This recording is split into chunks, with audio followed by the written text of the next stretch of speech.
She was such a determined woman, giving her life for this collection. These artists that were triggering new movements within art, that was something that fascinated her. Helene turned this hobby into a life mission, 11,500 works of art, and that's something unequaled, I think.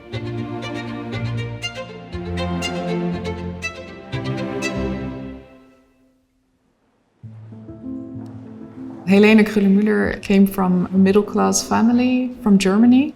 Her family was not that much interested in art, so it was not really part of her childhood.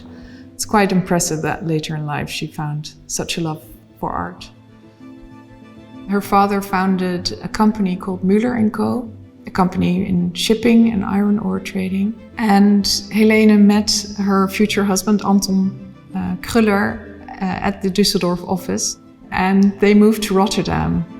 It was due to his business acumen that they became one of the wealthiest families in the Netherlands at that time.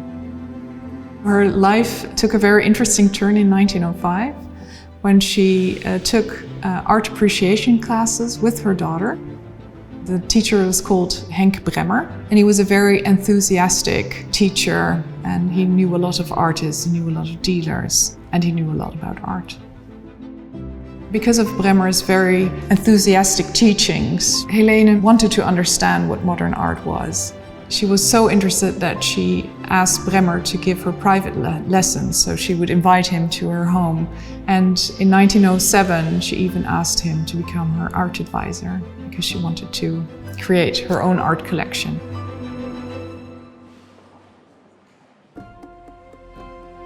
Bremmer himself was one of the earliest fans of the work of Vincent van Gogh. At first she didn't really understand.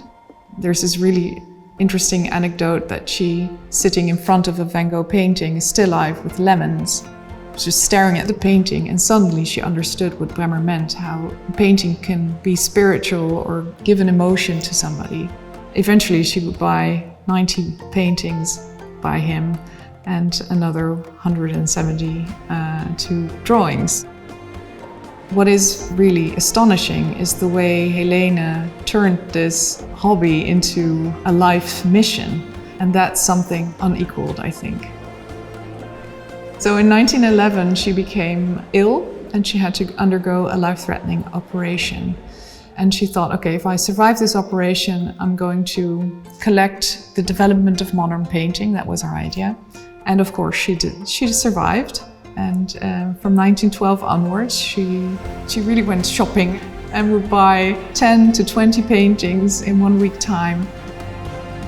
She would collect frantically in a way, and that became the start of her really impressive art collection. So at the time when Helene Kröller-Müller collected, abstract art was what a lot of artists were working towards. So that was something that fascinated her. When she went to Paris in April 1912, she would buy her first painting by a Neo-Impressionist painter, by Seurat. For her, Impressionism was portraying or visualizing sensations, while for her, Neo-Impressionism was the visualization of emotions, more spiritual. And for her, Seurat was the master of Neo-Impressionism. Because of his technique, pointillism, by placing all these dots, she kind of thought that would be like meditating while he's putting the dots on the canvas and trying to find the soul of something. I mean, these are realist portrayals of the landscape, but because they are empty, devote any human beings, it has some kind of timeless quality that Helene loved. Her most iconic painting when it comes to Neo-Impressionism is Charrue by Georges Seurat. The painting is all about diagonal lines, repetition of forms. The painting is really big, and then if you imagine placing so many dots to create this spectacular, energetic scene is something else.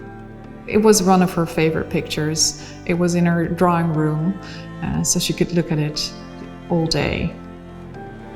Helene Kröller-Müller not only acquired paintings by French Neo-Impressionists, but she acquired, in a way, the entire scope of Neo-Impressionism, because from Paris, the movement spread to Belgium and also to the Netherlands. So one of her other favorite painters was Theo van Rijsselberghe, who was a Belgian painter who lived for most of his life in France. And she bought a lot of works by him. And then there is Jan Toorop, who was a Dutch-Indonesian painter.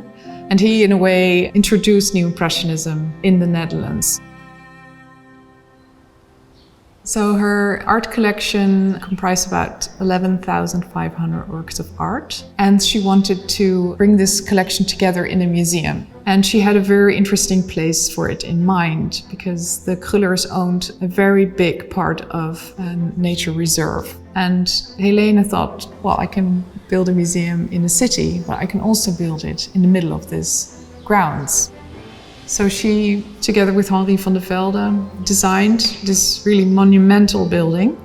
But unfortunately, in the early 1920s, Müller & Co. got into trouble, so they had to stop building this grand museum.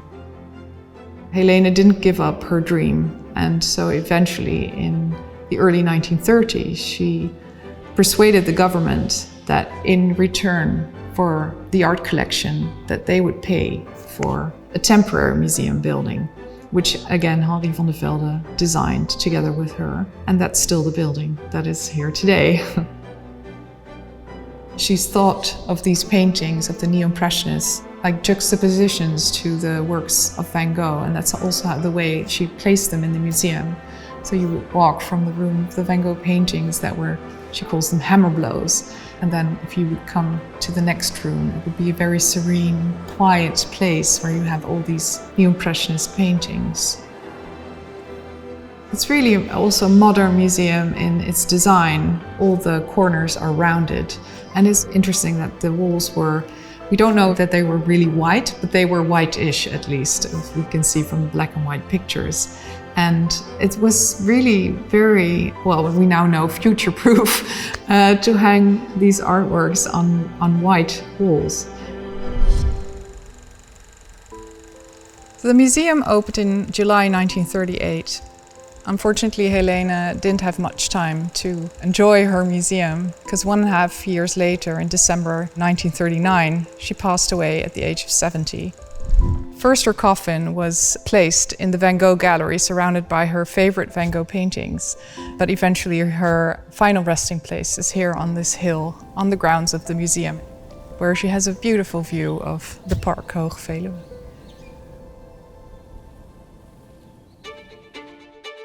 It's really fantastic that we can lend so many works to the National Gallery and show not only this important part of Helene Kröller-Müller's collection to visitors in London, but also tell a bit more about her as this incredible woman.